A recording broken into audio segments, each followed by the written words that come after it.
Welcome back, guys. Welcome back to another episode of the Unraveled and Rising podcast. We're a little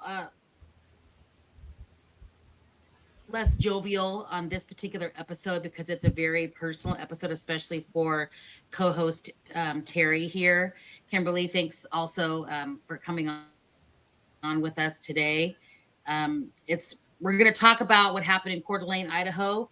Terry has lived in Coeur d'Alene as a traveling nurse, and she has a very personal connection to that community. And we really want to talk about that situation and have respect for the families and all the community and everybody living there and what's happened to that community. And we really want to talk about trauma. But first, I think we want to start, right, Terry, with honoring the two that have been lost. We have their photos here.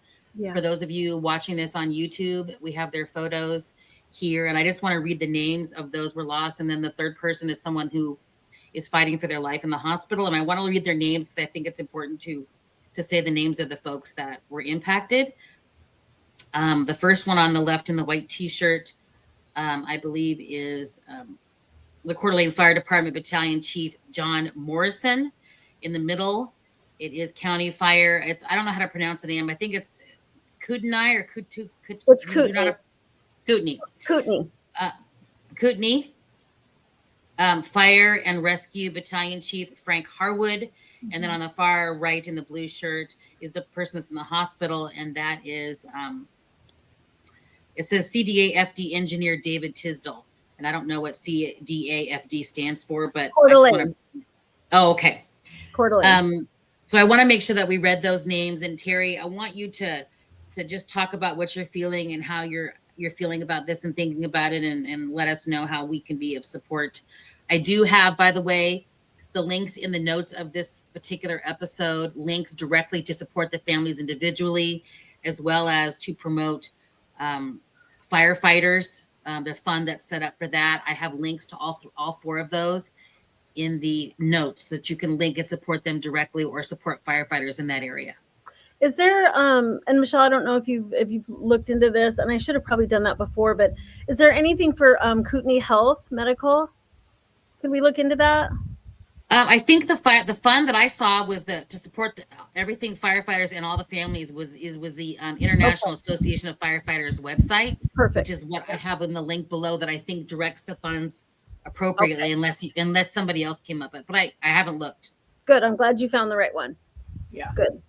And then just so important for me to just give a shout out to Kootenai Health, who has provided the care, the nursing care, and the physicians for all of the victims, and just the staff who has provided the medical services, and just the mental health that it takes to provide that as well, and the aftermath of all of that. It's very frightening when an event like that is happening. The mountain was a mountain that it was directly behind where I lived, and I lived probably 6 minutes from the hospital. So it's very close community to where all of this was taking place. So, just very tragic, and my prayers are with everybody. It's a very resilient community. So I'm really grateful for that. But I just really want to just take a moment of silence, if we can all do that, and we can just kind of ground ourselves, because the things we're going to talk about today, things may come up. And quite honestly, we come on here every single week, and we talk about being trauma informed, and things about trauma. And this is a really scary, horrific thing that happened, and this will cause trauma. Months down the road, healthcare professionals that provided care, families from this event, people that were directly involved in this situation. There's going to be counseling and things that are going to have to be handled, so that these people. This is one of those events that we talk about that will inevitably cause things like PTSD, and things that if things are not dealt with, will cause those symptoms that we talk about when we say a big event. This is one of those things that we talk about, an acute trauma. This is one of them. So I just want to just sit for a moment and just give honor to those service providers, those firefighters that came out to protect that community. when we needed them to do that. So if we can just do that for a moment.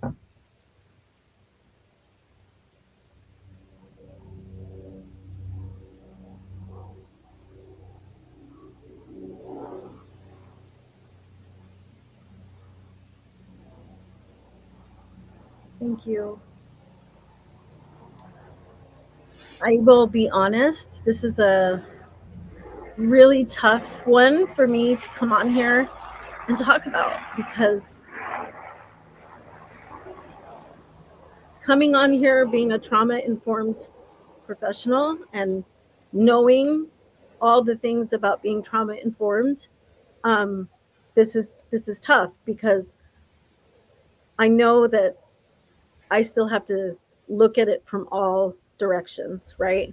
I still got to look at it as a whole community was affected, and we lost innocent lives, and that is a big deal. And then looking at it even from this gentleman who caused harm to these innocent firefighters and to this community, the family of him who loved him and are completely have no idea how this could have happened, right? And the sense of blame and guilt that they may feel, and and being a mother, like, we know this, like, what did I do wrong? Have you guys ever felt that? Like, was there something that I did that may have contributed to this? Because I know sometimes moms can put some blame on us, and can I just say none of that is our fault. We did the best that we could.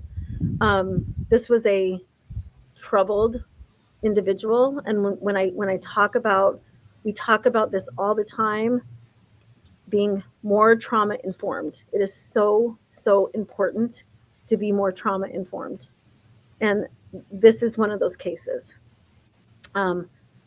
When I go into the prison here in Colorado, I teach the women, and there is a study, and you guys can go on and look at it. And Kaiser Permanente did it years ago, and there is thousands and thousands of journals, evidence-based studies. I believe that it is the why mental health is changing in our country, and thank God. And it is called the ACEs study. It stands for Adverse Childhood Experiences. And because of that study, we are changing how we manage trauma. And this young gentleman, there's two things in that study that he has dealt with in his life. And one of them was divorce and seeing a mother abused in his life. He grew up watching his mother be abused by his father. And then in 2015, she finally filed for a restraining order and left the marriage. And I can only imagine how much that affected him. One, all the years growing up watching the abuse. And then in 2015, finally, her leaving the marriage. So we don't know. I know the grandfather, just kind of reading up on it, said that he grew up in sounds like his childhood was very traumatic for him. Sounds like he was involved in school, was an athlete, graduated recently in 2024, decided to move to Idaho. And people I think there's kind of some questions of why Idaho. And then I was kind of reading and found out they did an interview with his dad, and dad didn't have a really good relationship with the son. And his dad lives in Idaho, which is over in Priest Lake, which is not far from that community.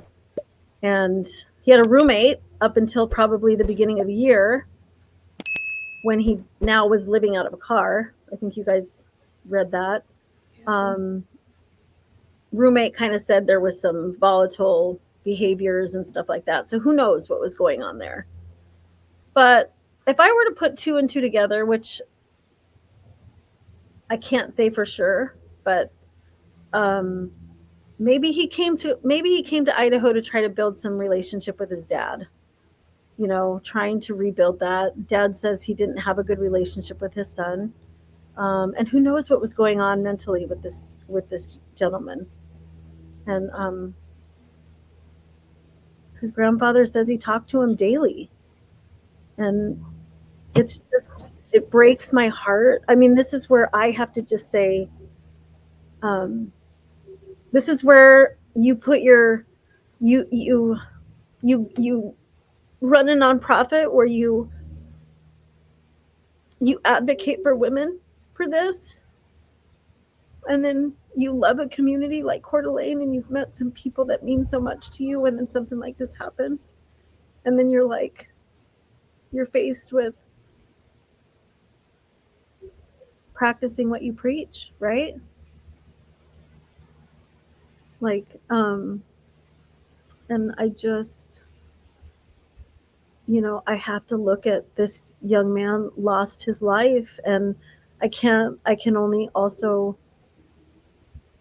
I'm looking at all sides, these poor innocent young firefighters who are 50s and 40s, who had families now, who don't have fathers, and are gone from this life.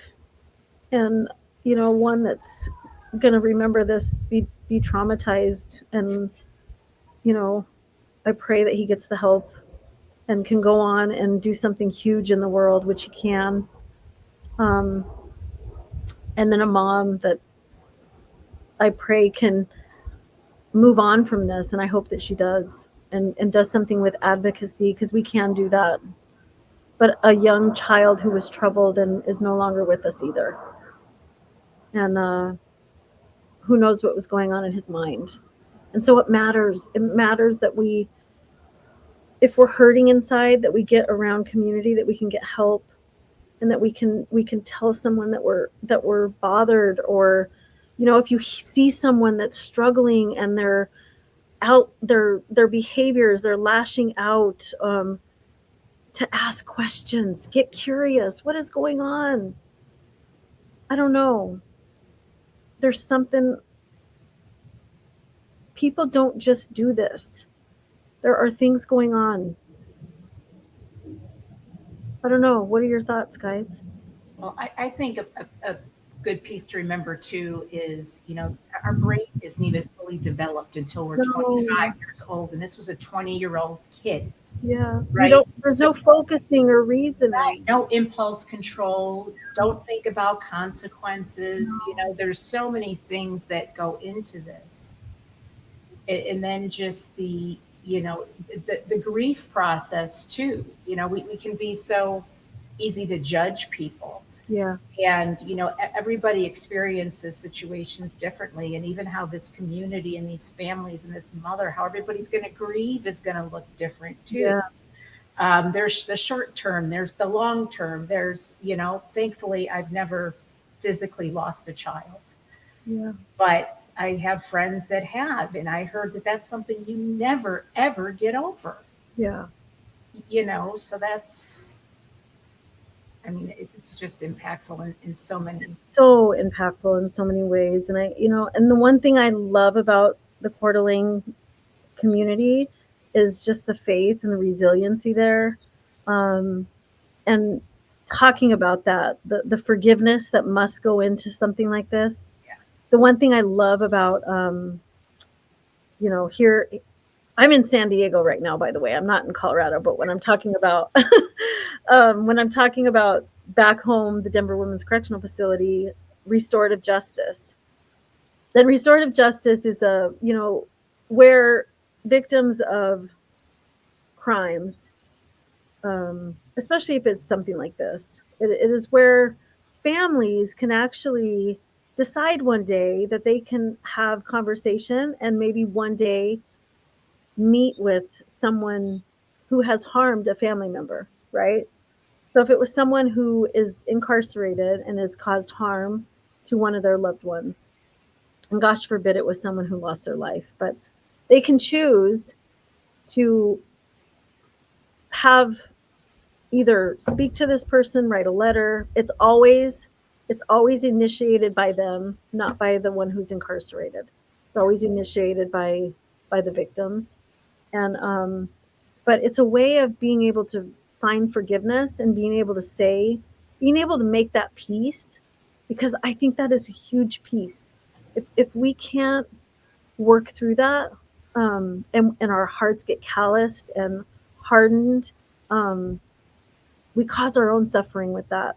And so, and I know that community in Coeur d'Alene is resilient. They're faith filled, and I know that there will be a time that I believe that in my whole heart that they will come to that, and they will work through this. I believe that in my heart, and I just, that's what I'm going to focus on. I believe, for me, Yeah. all things can turn for good, and we say this all the time. Everything's always working for us, right? And this is one of those things. Like, how can this be a good thing, right? So what can we focus on? How can we focus on good for this? And that is what I'm going to choose to focus on, is just focusing on strength for this community right now, them coming together.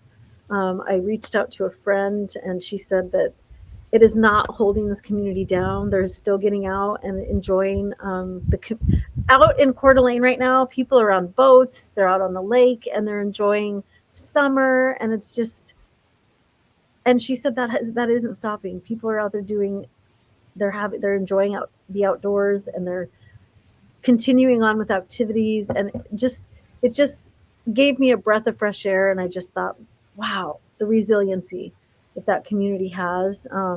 It made me smile in my spirit when she told me that. I was going to say too, Terry, and I would love to get you guys' perspective on this as far as the trauma recovery stuff. But I just was looking out and trying to do a little bit of research before this recording. And there was a study in 2021 from the Center for the Study of Social Policy. And it said that youth loneliness and the feeling of not belonging is the number one contributor, kind of depression, anxiety, and that stuff that's happening. And they said, so a strong sense of belonging and connectedness is among the most effective protective factors against youth violence and radicalization. Yeah. And so even like with gang members and stuff, what I've read, that's why a lot of folks go to gangs, is because they're so good at making you feel like you belong and you're a part of something. And that, unfortunately, the activity there is negative. But I feel like if we're trying to think of how to help the youth of today and maybe prevent this from happening somewhere else or again, and this has been ongoing, as you guys know, since the Columbine issue in Colorado, where they shot up the school in Columbine. And that was, what, 20 years ago? Yeah. I mean, it was a long time ago. Yeah. Where it's like there's this feeling of, it's a whole list of things, but the feeling of connectedness and belonging.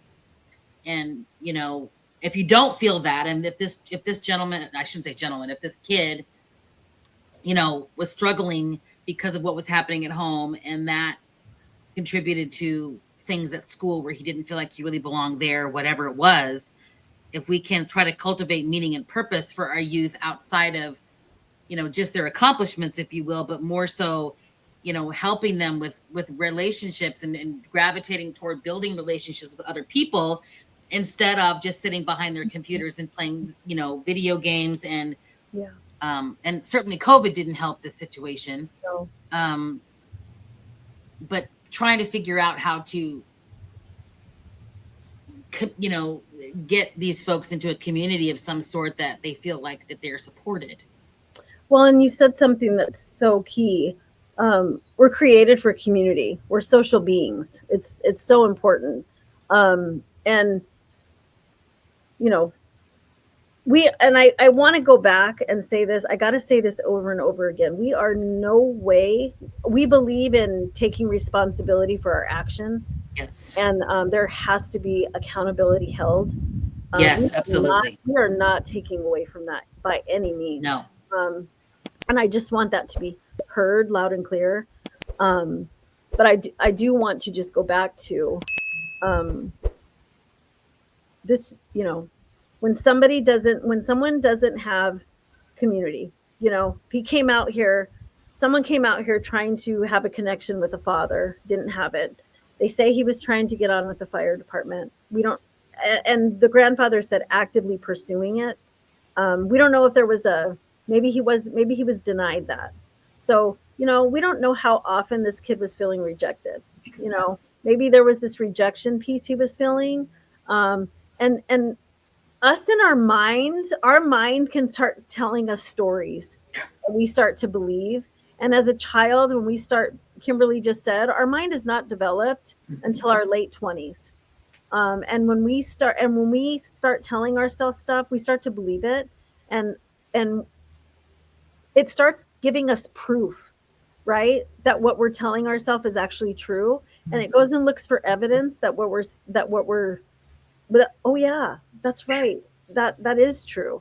And we start to believe it. So then when we start believing the stories that we're telling ourselves, it goes to find evidence. And this kid, who knows what he was telling himself in his mind. And when you don't have community and you are isolated in your mind, that is a recipe for disaster. And it's so important that you have community, because when you have community, how many times have you and I, guys, we have messaged each other, and I have my Recover Sisters, and I have my life group, and I have people that keep me accountable. We have our mastermind, we have our coach. And when I'm in my head, I can send a message and people can remind me of who I am. They can remind me of things about myself and go, oh yeah, because we can kind of forget sometimes. Mm-hmm. But when we don't have people in our lives that love us and can hold us accountable and remind us who we are, it is scary. And when you're not in a safe place, living in a car, and your basic needs are not being met, who knows?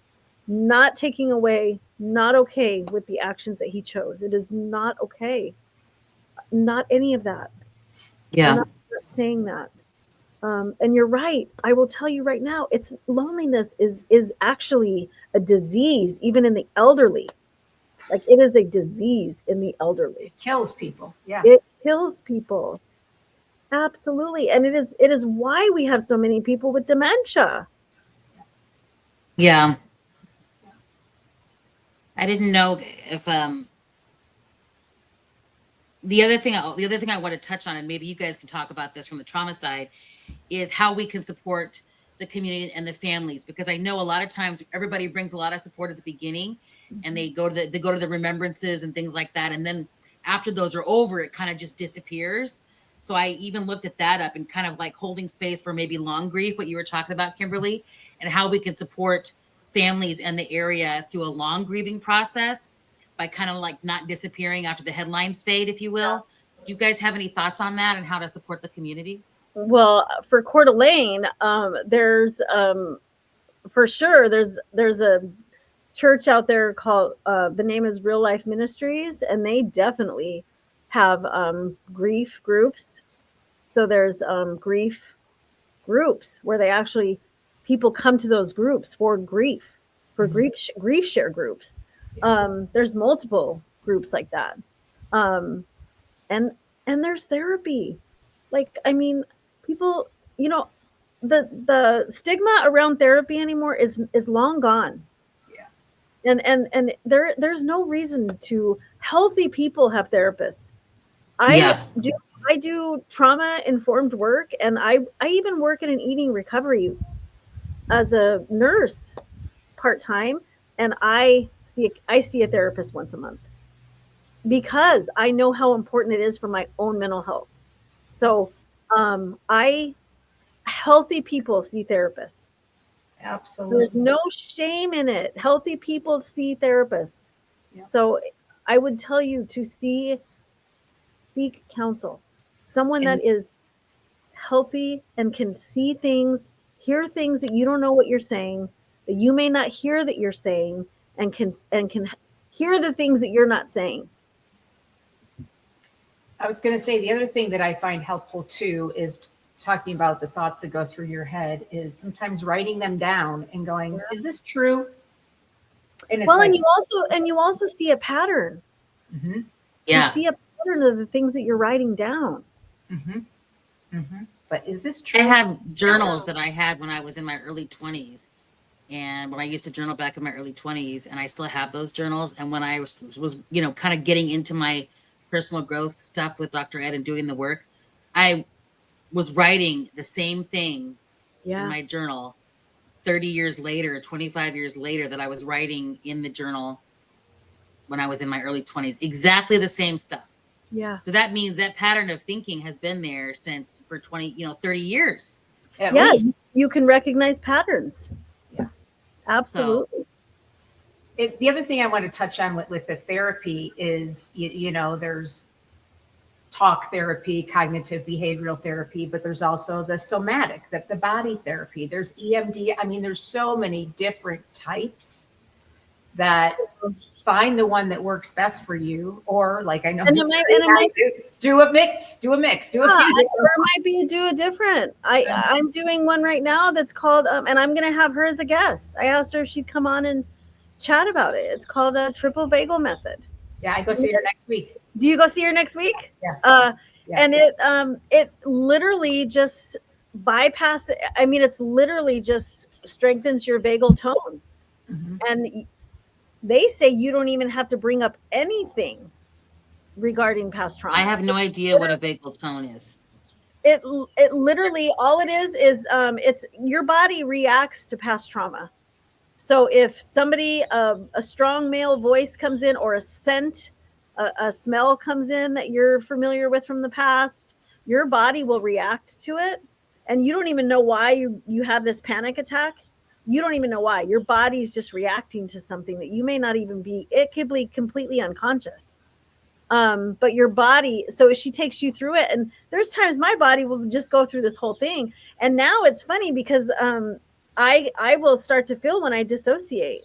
And now I know, and she told me on my last session, she's like, I can feel when I'm doing it now, and I bring myself back. And she tells me, she can tell she tells me when I'm bringing myself back. I can feel myself when I do it. So I'm feeling myself when my body's reacting and wants to dissociate for whatever reason. And then I'm bringing myself back. So it's a body thing. It's a body thing. So it has to do with the vagus nerve. It has to do with the vagus nerve. Yes, it goes from your brain all the way down to your vagus nerve is what's dealing with all your fight or flight. Your parasympathetic and your autonomic. Your autonomic nervous system. And your parasympathetic. So it's the whole thing that sets off your whole fight or flight system. So it's the thing that's reacting. Right. So you want it calm. You want it calm.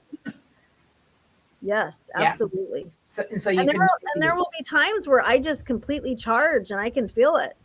The last time I was there, she literally, I'm telling you, she just literally had to keep her hand on my, where the vagus, you'll know what I'm talking about. But anyways, this is going in way too deep. I'm going to have her on sometime. She's going to talk about it, and you guys can hear all about what triple vagal method is. But like Kimberly said, there are other things out there besides talk therapy. Because talk therapy, you could be in talk therapy for 20 years. Yep. And all they did was keep having you talk about the past. And talking about the past does not help you move forward. Right. It just doesn't. You shouldn't have to see the same therapist for 20 years. That's not the goal of therapy. There should be an endpoint.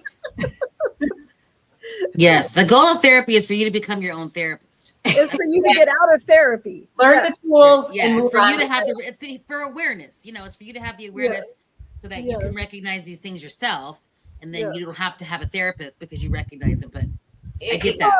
And to see one once a month, if you're working in a field that you have to continue to work on yourself, which we all do, but it's to see one once a month. It's not to see someone all the time, and to continue to use these tools, and things come up all the time. Yes, let's walk through it, but it's not to continue to walk you through what happened when you were 6 years old. Right. So I thank you guys for just supporting this. It's just been it's been a week, but It's been a good week because they're moving. They are, there's a lot of support there. I've on a lot of Facebook pages, and it's just been really great to see visuals and all the support that's going on there. And so that's been really great. Well, and you get to visit your grandkids and your son. And I know, I'm in San Diego today. Yes, I'm in San Diego for the 4th and got here this morning. So I'm going to catch a sunset tonight at Torrey Pines. Nice. Nice. Have dinner with my son and gonna head out. And I'm in the other paradise of the country, which is South Dakota. Yay.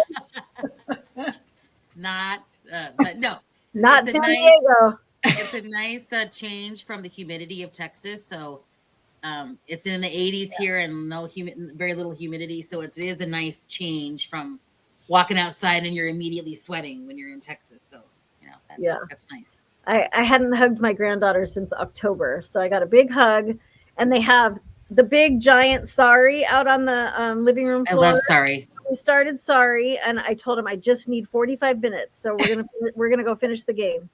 Yeah. Aggravation. Aggravation was my favorite marble game as a kid. Remember Aggravation? Yeah, I do.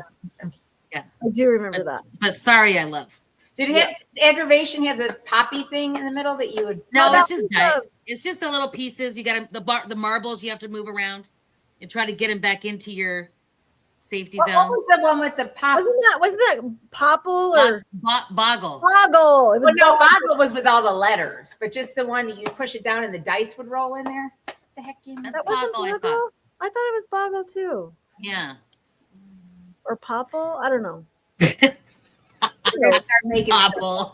I like Popple. Yeah, we'll be playing cards once I'm here, so we'll be playing cards. We're a very competitive family. Do you guys So gamble we- with real money? We're not mean to each other, but we do play cards. So we're gonna be Do like, you bet with real money? oh no, Oh, okay. no, we play like spades and hand and foot and hearts and stuff like that. hand and foot. That's a disease. It's a good game though. Oh no, that's hand and mouth, foot and mouth. Yeah. Oh, foot and mouth. Yeah. That's What are you hand doing mouth. what are you doing for the 4th, Kimberly? It sounds like we might be building a deck. Oh, that's right. You said Jeez. yeah. My bird is supposed to be coming in tonight, so I should be getting her from the airport about 8:00. You have a nice deck. No, it's not. It's falling apart. Oh, okay. So But you had a nice Well, deck. thank you guys. Do you have anything else? Any final thoughts, Terry?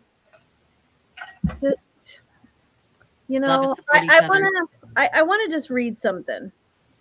Oh yeah, you were gonna read. Yeah, I forgot that. Yeah. I'm reading this book. It's called Seed of the Soul by Gary Zukav. It's really good.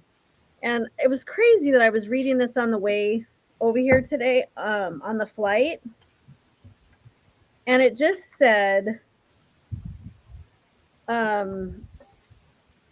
let's see. To understanding evil as the absence of light does not require us to become passive or to disregard evil actions or evil behavior. Kind of what we're talking about today. But if there is not compassion in our hearts for those who abuse or oppress, for those who have no compassion, do we not become like them?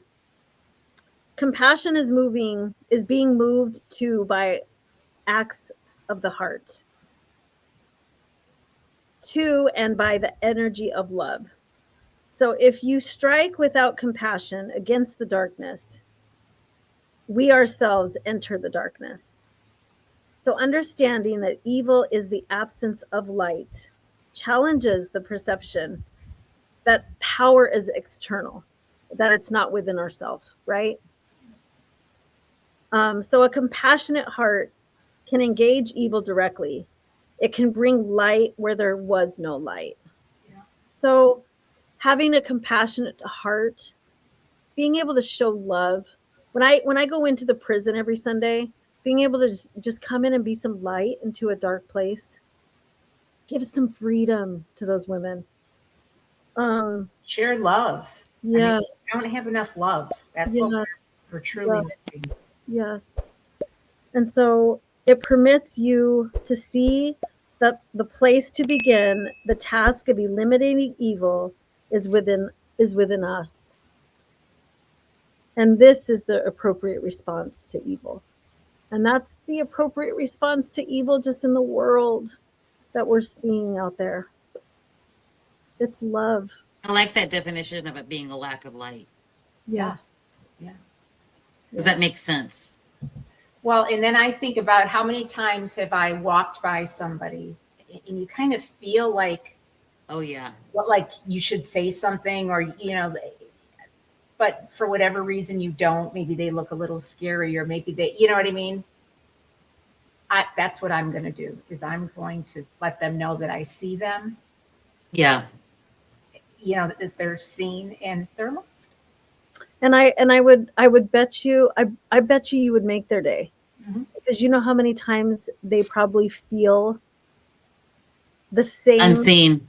Yes. Seen, absolutely. How many times people walk by them and they feel that. Just even say, I see you. Yeah. Yeah. Yeah. It's very true. So maybe that's something we could challenge I was the gonna say listeners that and could be the this challenge. next week, is to smile at somebody, say hi to somebody, go up and engage with somebody, talk to someone you see on the street or somewhere, and because you don't know what's going through their mind in that moment, and maybe they really just need a special connection with someone. Maybe they just lost their child. Maybe they just had somebody killed. Maybe they, I mean, who knows? We just don't know. But we're so Yes. quick to just judge. Well, and it's really true. Monsters are not born, they're created. Yes.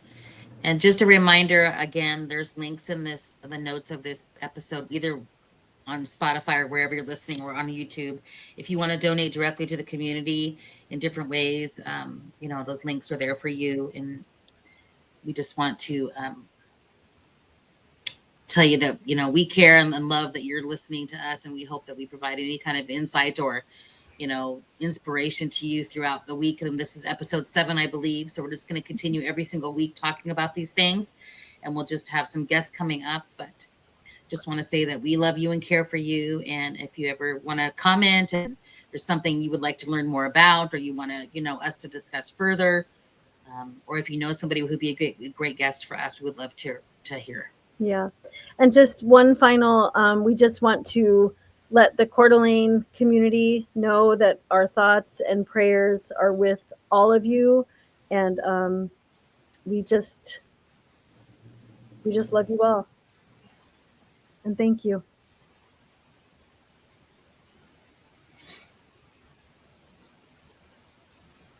Thank you, ladies.